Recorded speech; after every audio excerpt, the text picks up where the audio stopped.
Assalamualaikum warahmatullahi wabarakatuh. Kami dari kelompok 8 Sosiologi, Prodi Administrasi Bisnis kelas B, akan menjelaskan atau mempresentasikan tentang integrasi dan reintegrasi sosial. Integrasi sosial adalah proses penyesuaian unsur-unsur yang berbeda dalam kehidupan masyarakat sehingga menjadi satu kesatuan.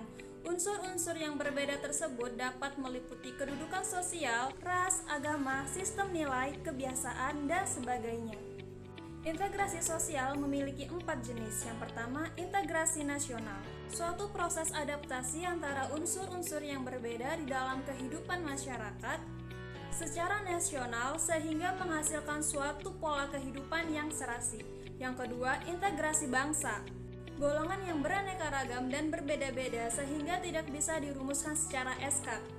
Yang terakhir, integrasi kebudayaan, yaitu proses penyesuaian unsur-unsur kebudayaan yang berbeda sehingga mencapai suatu keserasian dalam kehidupan masyarakat. Integrasi bertujuan untuk menyatukan masyarakat baik dari kedudukan sosialnya hingga budaya masing-masing. Adapun faktor-faktor pendorong terbentuknya integrasi yaitu 1. Adanya rasa toleransi. Yang kedua, terjadinya perkawinan silang dengan suku lainnya. Yang ketiga, pesatnya komunikasi dan transportasi antar daerah. Yang keempat, meningkatkan rasa solidaritas. Dan yang terakhir, fungsi pemerintahan yang berjalan baik. Reintegrasi sosial adalah upaya untuk membangun kembali kepercayaan sosial dalam suatu masyarakat. Proses ini cukup sulit dan memakan waktu yang lama karena adanya latar belakang konflik yang pernah menjadi pemecahan persatuan dalam masyarakat tersebut. Konflik tersebut umumnya berdampak pada disintegrasi sosial dan disorganisasi sosial, yang mana diartikan sebagai perubahan yang terjadi pada lembaga-lembaga kemasyarakatan. Ada konflik integrasi sosial dan reintegrasi sosial. Integrasi sosial adalah penyesuaian antara unsur yang berbeda terutama dalam kehidupan sosial sehingga dapat menghasilkan pola kehidupan yang nyaman bagi masyarakat.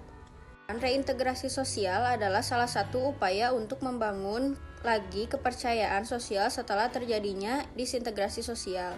Upaya ini membutuhkan waktu yang cukup lama untuk menerapkannya.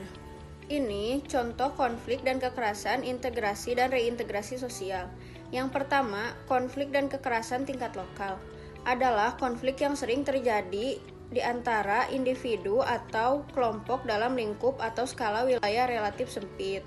Misalnya, satu kelompok, satu desa, dan satu kecamatan. Kedua, ada konflik dan kekerasan tingkat nasional adalah konflik dan kekerasan yang sering terjadi antar kelompok masyarakat yang berada dalam satu negara.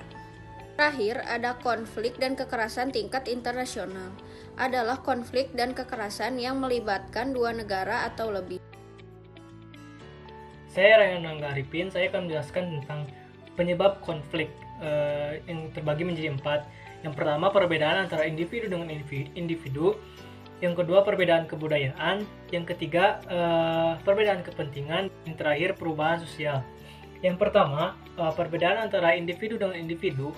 Perbedaan pendirian dan perasaan mungkin akan melahirkan suatu bentrokan antara mereka, terutama perbedaan pendirian dan perasaan.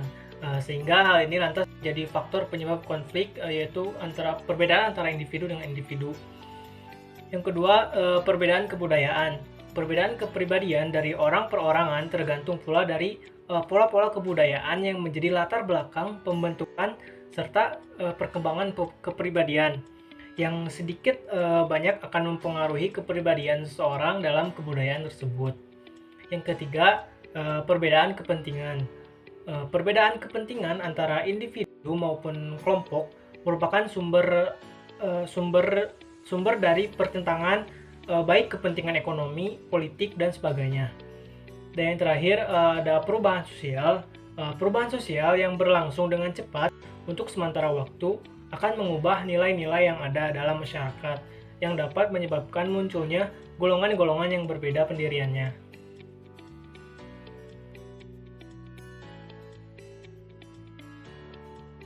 Upaya pemecahan integrasi dan reintegrasi terdiri dari yang pertama, coercion atau paksaan. Penyelesaiannya dengan cara memaksa dan menekan pihak lain agar menyerah. Coercion merupakan salah satu cara di mana salah satu pihak berada dalam keadaan lemah bila dibandingkan dengan pihak lawan. Cara ini sering kurang efektif karena salah satu pihak harus mengalah dan menyerah secara paksa. Yang kedua adalah kompromis atau kompromi. Suatu cara di mana pihak-pihak yang terlibat sering saling mengurangi tuntutannya agar tercapai suatu penyelesaian terhadap perselisihan yang ada. Yang ketiga ada arbitration atau arbitrasi. Merupakan suatu cara untuk mencapai suatu kesepakatan di antara kedua belah pihak. Pihak ketiga mendengarkan keluhan kedua pihak dan berfungsi sebagai hakim yang mencari pemecahan mengikat. Yang keempat, mediation atau penengahan, menggunakan mediator yang diundang untuk menangani sengketa.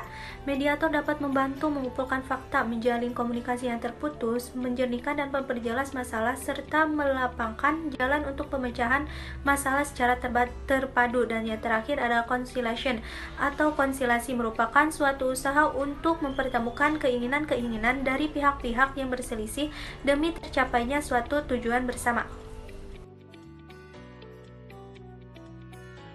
Contoh integrasi dan reintegrasi sosial. Yang pertama adalah kesamaan derajat antara satu anak dengan anak yang lainnya di suatu keluarga yang tidak membedakan, di mana orang tua menanamkan sifat integrasi sosial yang berupa tanpa membedakan anak pertama, kedua, ketiga, dan lainnya. Semuanya memiliki yang namanya kesamaan derajat.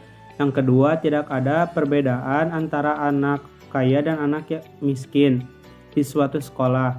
Setiap siswa maupun siswi di sekolah mempunyai hak dan kewajiban untuk belajar di sekolah. Yang ketiga adalah kegiatan gotong royong tanpa membedakan mana yang kaya dan mana yang miskin. Kegiatan gotong royong cuma mempunyai satu tujuan, yaitu untuk menjaga keamanan di wilayah, dan setiap masyarakat saling membantu tanpa membedakan mana kaya dan mana yang miskin. Yang keempat adalah setiap wilayah yang ikut menjalankan sistem demokrasi.